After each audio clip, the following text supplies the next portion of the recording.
我现在从海之韵公园打车来到了东港。东港这边算是这10几年新开发出来的一个景点吧。还得海鸥，带大家逛一逛这边。哇！我天哪！女士，你过来看，你看海上的小汽车。哇！这往人脑袋上撞啊！还以为我喂它呢，还以为我喂它呢。这次对大连最深的印象就是到处都是这种巨大的海鸥，不但在海边上可以看到，在很多城市广场上也可以看到，到处都有卖这种喂食海鸥的食品。哇！东方水城模仿了威尼斯水城，圣马克广场。东港这边有几个主要的旅行点，一个是这个东方水城，也是威尼斯水城。圣马克广场模仿的还有模有样的，有点像哈。不过感觉这个东方水城里的小吃物价都比较贵，很少能见到20块以下的东西，连超市的饮料都10块钱左右。水城里也可以乘坐刚多的小船，整个水城的规模还是非常大的。世界音乐文化博物馆，这个头还挺高的。东港这边夜色非常的漂亮，很多人都会傍晚过来，欣赏完这些水城的建筑，吃点小吃，然后去看喷泉表演。东港这边的景点都是免费的，看上去这里是相当的富丽堂皇、大气辉煌，也吸引了不少外国人来这里。海豹还是海狮啊？离开水城，又来到了海滨，沿着海滨走一走。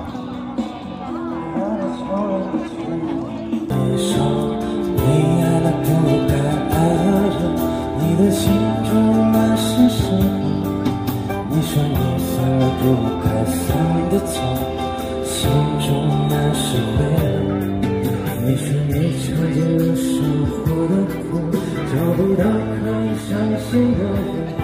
你说你感到我很沮丧，甚至开始怀疑。游乐场。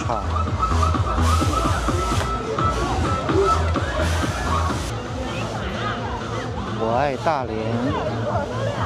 整个东港旅游区面积非常的大，路上也有不少的小吃街、游乐场。那个喜鼎是吧？叫喜鼎，就是招牌就是海胆水饺。我吃的喜鼎的水饺是9块钱一个，这里是35块钱6个，6只35。感觉这边的小吃还是有点偏贵。真不少那游艇，这边还有个国际游艇码头，很多的高档游艇。海马。继续往前走，就看到一个更大的广场，国际会议中心吧。现在晚上快7点了，卖气球的。现在灯还没亮呢，7点了，马上。这大连这几个新的广场也蛮大的。这边晚上会有一个盛大的喷泉表演。那是啊，那个大船是游船吗？啊，那个船进港了。大连每天晚上有2个地方有喷泉表演，一个是星海广场，一个就是这个东港喷泉。它这边那海鸥比那个像昆明那些红嘴鸥大好多。喷泉就在这个广场中心举行。这还没开始呢，围了一圈人。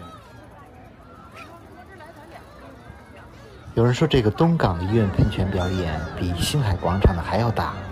今晚的喷泉表演是7点40开始，远处的这些高楼大厦组成了国际商务区，看上去还是非常气派的。音乐喷泉表演开始了，带着你从一个观众的角度欣赏一下这个喷泉表演。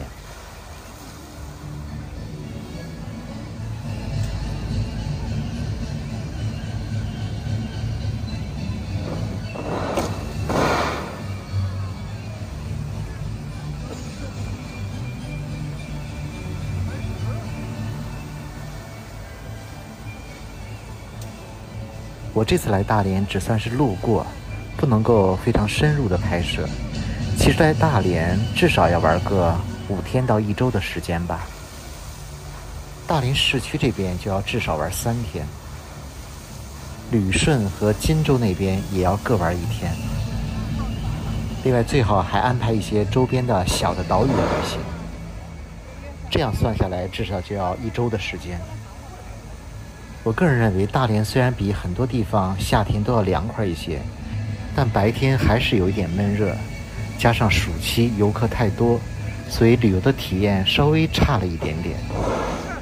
所以我个人认为，来大连最好的季节是9月，那时候孩子们都上学去了，游客少了很多。另外呢，气候变得更加舒适。所以有机会我会专门9月份来大连一次。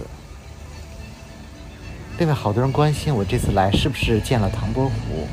其实我来的时候他已经离开大连了。我这次来大连也只是路过，因为下一站要飞北海道。我刚刚也看了唐伯虎拍的无人机的这些喷泉表演，非常壮观。我就给大家拍一拍游客的角度吧。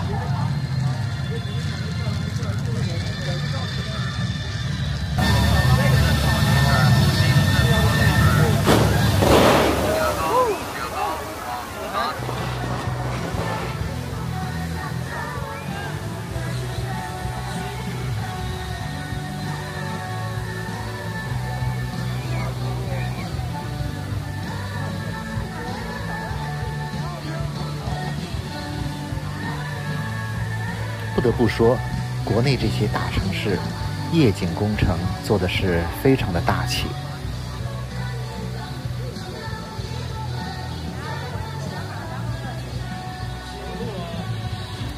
来东港看音乐喷泉表演的游客也是非常多，主要是这边晚上可看可玩的东西还蛮多的。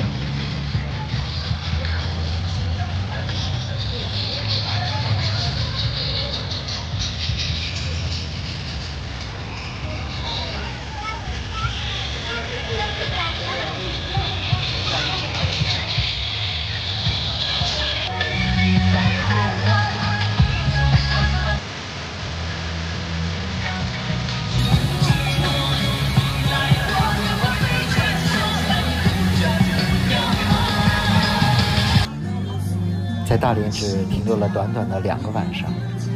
其实我已经有10几年没有来过大连了，今天也欣赏了一下东港的夜色。等下次来大连，给大家再好好的拍一拍大连的风光吧。